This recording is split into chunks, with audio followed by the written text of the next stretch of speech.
Mortgage fraud is a rare type of investigation and indictment, and the facts do not substantiate it.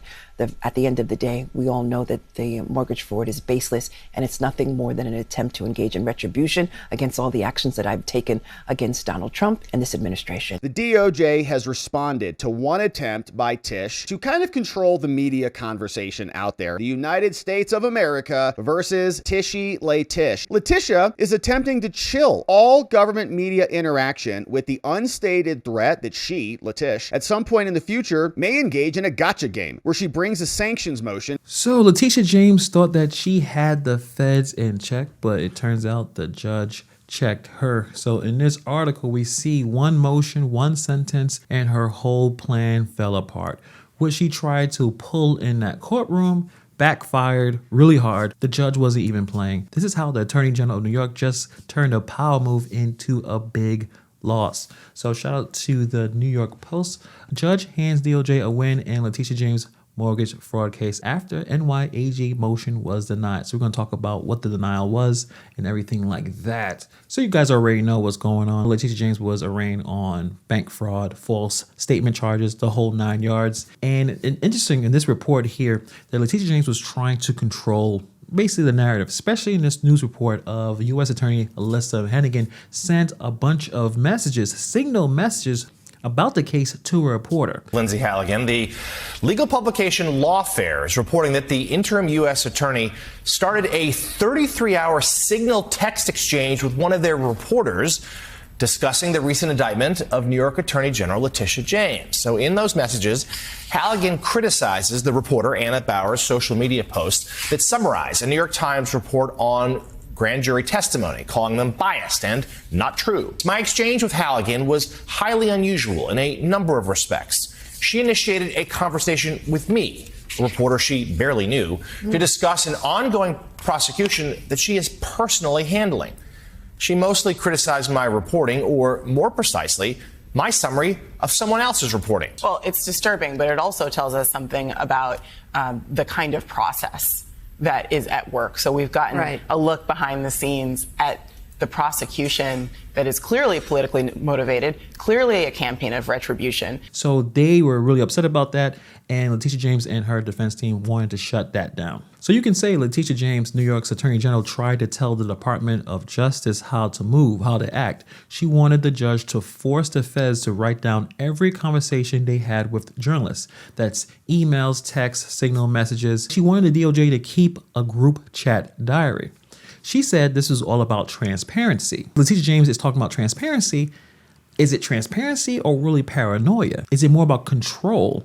This move screamed, I don't trust you guys, but I really don't have any proof yet. But here's the real play. Letitia James wants to control the narrative. Every rally that she has, every speech, every camera flash, it's a part of a strategy. She's not just fighting the case in court, she's fighting for the crowd outside of the court. While headlines start turning against her, she leans to the public stage. She leans to the Democrat Party. The rallies let her play the hero, the woman taking on the system, the fighter for the people. It's a way to get the public back on her side, to drown out those critics, to remind voters that she's still the main character. It's PR wrapped in politics. That's why she keeps stepping to the mic, even when the legal stuff starts falling apart. In her mind, if she can win the crowd, she can survive the courtroom. This whole motion to try to silence the feds started with one of the DOJ's lawyers, Lindsay Halligan, allegedly used signal to message a reporter. But several of her messages contained language that touched on grand jury matters, even as she insisted that she could not reveal such information,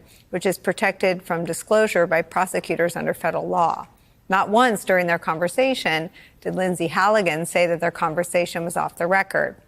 Here's what happened when Bauer, the journalist, reached out for comment from the Justice Department. Quote, Halligan texted me, quote, by the way, everything I ever sent you is off the record. You're not a journalist, so it's weird saying that, but just letting you know. I responded, I'm sorry, but that is not how this works. You don't get to say that in retrospect.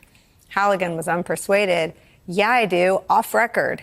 I'm really sorry. I would have been happy to speak with you on an off-the-record basis had you asked, I said, but you didn't ask. And I still haven't agreed to speak with you on that basis. I don't know whether to deal with the legal issues or the stupidity first, but the stupidity is just Unbelievable. So James' team saw that and said, oh, wait, we got something. Unfortunately, that did not work. So she filed this long motion asking to log all of media contact. Basically, Judge, make them snitch on their own DMs.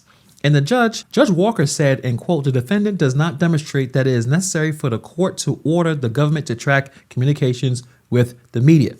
So in translation, he's saying this is not kindergarten, sit down. And the reason Judge Walker shut this down comes down to legal balance. Judges hate when one side tries to turn the courtroom into a political stage, and that's exactly how this looks. He saw no proof that the DOJ was leaking anything or breaking any ethical rules, so force him to log into every chat would have been overreach. Plus, the First Amendment protects some level of communication between officials and the press. Courts tread carefully there. He basically said, I'm not your referee for gossip. Walker wanted to keep the focus on the evidence, not the headlines. Most of the Democrat Party are focused on the headlines and not focusing on the evidence. Did she commit this crime? They don't really care about that. They're just saying, well, we don't like Trump and Trump doesn't like her, so that's the real problem here. The judge is reminding both parties that federal court isn't Twitter. It's not X app. He made the call to keep things as professional as possible. Now, the judge did note that Halligan's signal chat with Lawfare senior editor Anna Bauer earlier this month was unusual, but he declined to offer an opinion whether they were improper, in any case, legal or ethical. And he did order federal prosecutors to comply with all court rules, but he didn't suggest any that were broken. So it looks like this didn't really resonate with the judge. He also said that he expects both sides to follow the rules without further hand-holding, quote unquote. And that is basically judge speak for don't waste my time with petty drama.